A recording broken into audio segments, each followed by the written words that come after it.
in collaboration with crickquiz.com. I'm Shruti Chopra, your tarot reader, and along with me is our cricket expert Suneer Chowdhary. Hi Suneer. Hi Shruti. Suneer, we're finally into the playoff stages with the Sunrisers Hyderabad facing the Kolkata Knight Riders yet again. The Sunrisers Hyderabad looked to be cruising to a top 2 finish, but ended up outside, and that missed their chance of playing in the qualifier. Sort of a bittersweet for them. Bittersweet, all right, Shruti. The Sunrisers Hyderabad campaign can be divided into 3 sections. They started off with 2 losses, then reeled off 7 wins from the next 8 games before losing the last 3 of their 4 matches. The worry for Hyderabad during the league phase, and this is the sense that I got, was their dependence on David Warner and Ashish Nehra, and their struggles without Warner's runs or Nehra's presence, which could be a problem given Nehra is injured right now. Do you think Hyderabad has a team to make the second qualifier? Well, they definitely have the team. Warner is the second highest scorer in the tournament, being very consistent with his run making, 658 runs at an average of almost 55. Nehra is out injured. He won't be playing any of the remaining matches, and he's a bowling leader of the team in his own right. But Warner's still there, so are the likes of Bhuvneshwar Kumar, Mustafizur Rahman and Barinder Saran. And if they can get the middle order to fire, say one of those likes of Deepak Hooda or Yuvraj Singh or any one of those to fire on that Firozshah Kotla pitch, they still look very formidable as a team. So, Suneer, who would be the other Hyderabad players who interest you in this game? Well, actually, Shruti, I almost named everyone that interests me. Warner aside, I think Shikhar Dhawan's one player that has shown some form with the bat going into the playoffs. In fact, in the last match, he was one of the only players in the Hyderabad lineup that showed that he could not only score a lot of runs but do that at a fair clip. So he's one batsman I'd look out for apart from Yuvraj Singh, Hooda, or one of those overseas Sunrisers players who haven't really got going.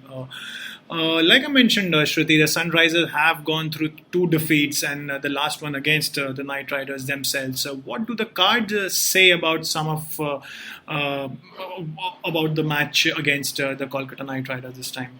Well, Suneer, the cards have thrown me off towards a real sense of disappointment. Their last 2 losses have taken a psychological toll on them, and that should be quite evident in how they play today. So the Sunrisers seem to start well in all areas, but since their strategies appear too defensive, they could shoot themselves in the foot. You may find them charging towards the finish line and then it all just goes pear-shaped.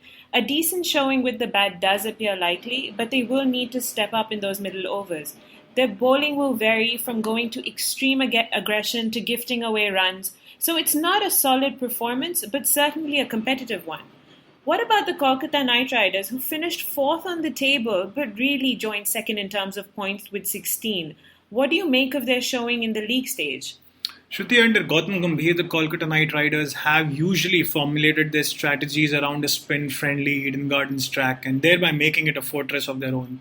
This year, with no help for the spinners, and that has been the case all throughout all the pitches in the tournament, they've had to tweak their tactics a little, and to still make the playoffs is quite creditable for Gambhir and his team. So I'm quite impressed by the way they've gone about their business this season.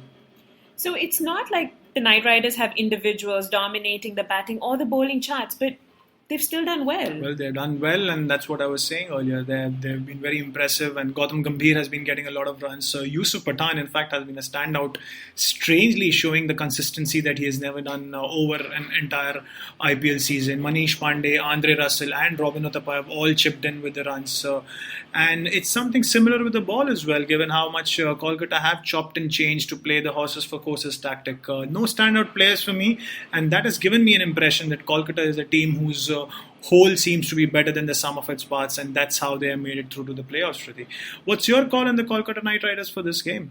So here I was thinking only the Sunrisers will be a disappointment. The Knight Riders seem no different. Nerves may seem to get them as well, but where I'm more impressed is with Kolkata having more solid strategies. So they may also go into panic mode, but they have the strong foundations laid, which will allow themselves to gather things much quicker than the Sunrisers Hyderabad. Bowling will be more of a plus for them, but when it comes to the bat, they will need to improve their focus. Kolkata needed to win their last game to qualify for the playoffs, and they did that by beating the Sunrisers Hyderabad. That would surely give them a lot of confidence going into this eliminator.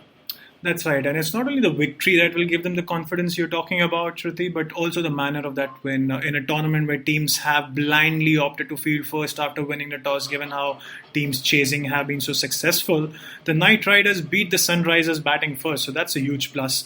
You also need to add one other factor, and that's that in their previous meeting that was held early in the tournament in Hyderabad, Kolkata had romped to an 8-wicket win with 10 balls to spare. And overall, they have a 6-2 win-loss record against the Sunrisers as well, which is also why, Shruti, I think Kolkata will edge out Hyderabad in this encounter. Suneer, did you just go ahead and make your prediction before me asking you? That's right, Shruti. I just wanted to surprise you a little. But what about you? I think that's more important for all those people who are listening. And please do tell me that the cards point to a Kolkata Knight Riders win as well. I have to admit this one was a tough one for me, but the difference between both teams should be their captaincy. Both are competitive, but Warner may go soft at the wrong time. And Gambhir will understand the conditions much, much better. So it's to our advantage, the Kolkata Knight Riders. That's a bit of a relief for me. But that's all we have for today. We will be back with our next podcast for the second qualifier very soon. And don't forget to subscribe. Till next time, ciao.